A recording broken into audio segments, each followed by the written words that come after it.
Hello guys, Kiki Peace here, or reading chapter books. Sorry it's been like a month since I've made a video of me reading another chapter of this book. I'm honestly sorry, I'm just trying to fix the graphics for you guys so you can see this. Hopefully it'll work. If it doesn't, I'm really sorry.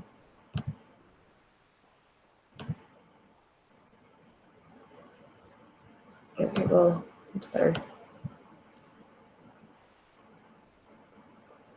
So I am going to continue Wolves of the Beyond Lone Wolf. And yeah, so I'm just going to go ahead and get started. And also, I am a little bit sick, so sorry if I sound a bit off. My voice is a little shaky, but I will try my best to read as well as I can. But I will get on with the video. So, return to the world of Guardians of Ga'Hoole, Wolves of the Beyond Lone Wolf. Chapter 3, Milk and Light. The pup might have been sent from Eurus, and the grizzly might have had the best of intentions, but she was at loss to imagine how she might take care of the pup beyond nursing him. He was a greedy little creature, for sure, and he was no different from a bear cub. He smelt different. He sucked differently, and although he was a bit larger than a newborn bear cub when she had found him, he was not fattening up as fast. A bear cub would have doubled his weight by now. The wolf pup had grown some, but not enough, and yet he nursed insistently. The grizzly worried that her milk was not right, or perhaps she wasn't holding him properly. What did she know about raising a wolf pup? If he had been aside from Eurus, there would have been more signs that told her exactly what to do. The grizzly took herself every day that the grizzly told herself every day that the pup was a gift,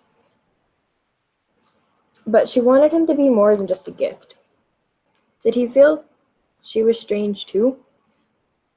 But what do cubs know? She was startled and nearly troubled. I called him a cub. And then she realized that even though the pup was a wolf, perhaps they were all alike. Cubs, pups. They think about nothing but milk, swollen and no different.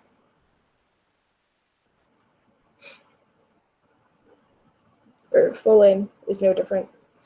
Sorry, I keep messing up, guys. He had paused in his nursing for a moment.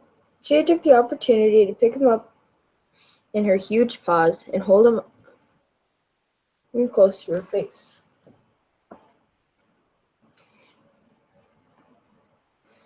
They peered into each other's eyes.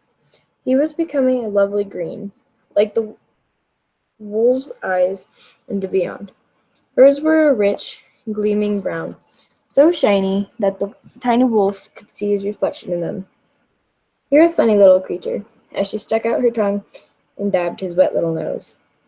He gave a happy yip yip. Oh, you like that? She did it again. He squealed, now with delight.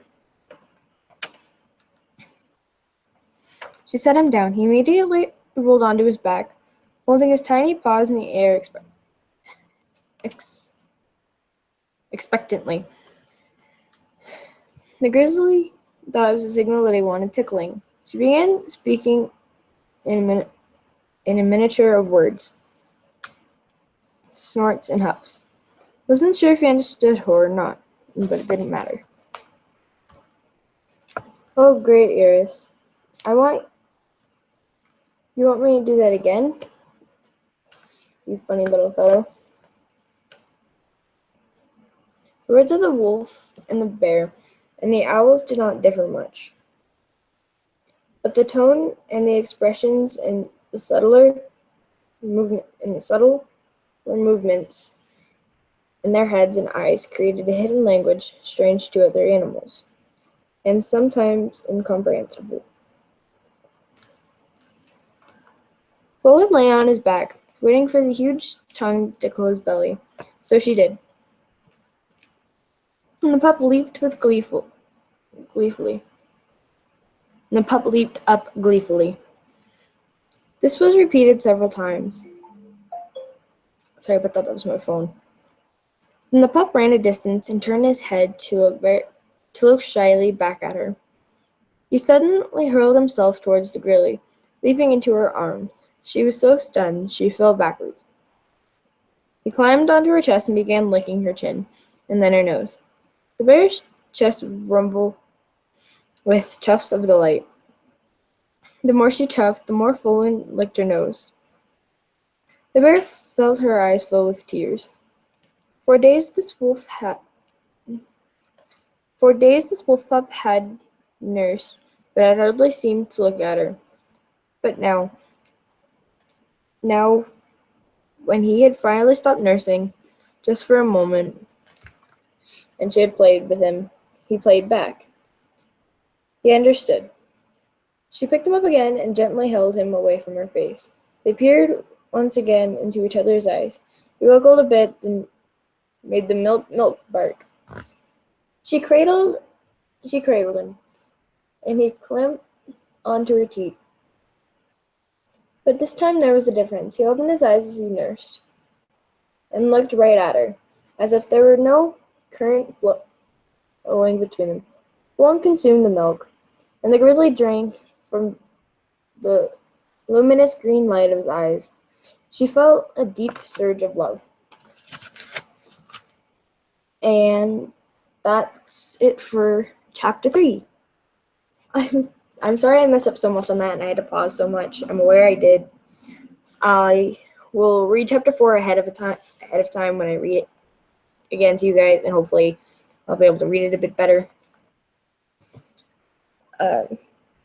I'm going to try to get chapter 4 in sooner, but if I can't get it in within this month, I'm sorry. Although I am going to try to read more chapters in 1 month or maybe a few weeks than not one chapter a month or something like that. So thank you guys so much for watching this live stream. I hope you enjoyed. Let me know in the comment section down below if I should continue reading. Most likely I'm at least going to finish this book, but let me know if I should continue this channel and read more books that I have. So thank you guys for watching, and I will see you in my next live stream. Goodbye, guys.